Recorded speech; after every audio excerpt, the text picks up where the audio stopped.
guys, so anong oras na? 5:22. 5:22. 5:22. Pero si Kuya, tingnan mo, makikipagsapalaran pa rin sa buhay. Pero kanina pa nga siya dyan. Updatean niya natin.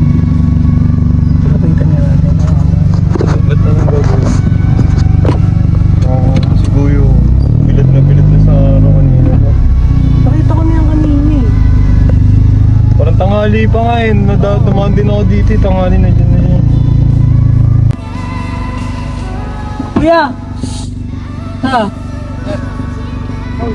Patayin ko muna, may kasi makina ko eh. Ano nagawa mo dyan? Ako po yung taga-linis ho dito. Nang Ang mga kalat po. dito sa buong subdivision, ikaw Ako naglilinis. po yung nagro-routine, maintenance po. Nakita kanina ka pang tanghali. Pag umalis ako, alas 12. No, oras na, alas 5 na. Ano oras ka nagtatrabaho dito? 9 to 6 po. 9 to 6. Opo. Magkano naman sahod mo? Allowance lang ho binibigay sa akin ho dito, 150 per day. Di ba sila karmay na?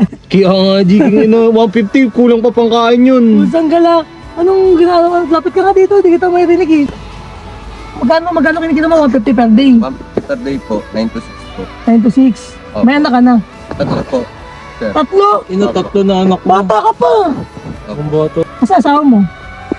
Iniwan na po kami. Aray ko. Okay, kupo yun lang. Kaya sabi ko sa inyo guys, pag mag-aasawa kayo, bata ka pa, ilang taong ka na?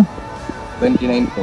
Ito mo, 79, tapos tatlo na kagad anak nyo. Guys, pag mag-desisyon kayo, dapat pag-isipan nyo mabuti bago kayo mag-asawa ha. Totoo yan. Totoo yan. Para hindi nagiging ganyan. So, may bibigay siya konting tulong lang naman. Uy, konti lang. Hindi ka ba pwede magpahinga? Wala ka bang pahinga? May break time naman po kami dito, sir. Hindi, kumbaga, magpapahinga ka. Kunyari, Di ka muna hindi ka papasok. muna papasok. Bukas, hindi ka muna Hindi po papasok. pwede yun, sir, kasi gawa nga po ng tatlo po ng ano po eh. Aray. Oo, kasi kailangan nyo. Kailangan nyo ng ano. Kailangan kumayod. Wala po kami kakainin. Hmm, 150, ano mabibili mo dun? so ganito na lang. Bibigyan kita ng konting tulong. Ano? Ito kuya, hindi to masyado malaki, pero malaki na to, may tutulong sa neto sa'yo. Bukas, umabsent ka muna, magpahinga ka muna. Ipasyal mo yung mga anak mo, bumili kayo ng grocery, pagkain nyo. Tapos, ikaw na bahala. Ang maganda nga niyan, yung kalahati, gawin mo pang negosyo para naman meron kong napag-aabalan. Gusto ko itong pera na to, itong 1, 2, 3, 4, 5, 6. Itong 10,000 na to, may mapupuntahan ko sa'yo. Ha? Yung 5,000, gawin mo pang grocery, pang bili ng mga kailangan ng mga anak mo. Yung 5,000, kung kinakailangan, maglako ka ng banana pew o kung ano man na alam mong tutubo yung pera, gawin mo ha. Para din sa ito, para sa mga anak mo. Okay lang yan, ganyan talaga ang buhay. Wag ka na. Okay lang Okay lang yan. Ito, tanggapin mo yung Sir, isang masyadong libo. malaki naman yung ata yan para sa ano. Hindi na. Okay lang yan. Babalik naman sa akin yan. Kinikita ko naman yan. Okay lang yan sa akin. Tanggapin mo na. Hindi, pansimulaan niya ulit. Oo, pasimula niya. Ito na, tanggapin mo na yung 10,000. Sige.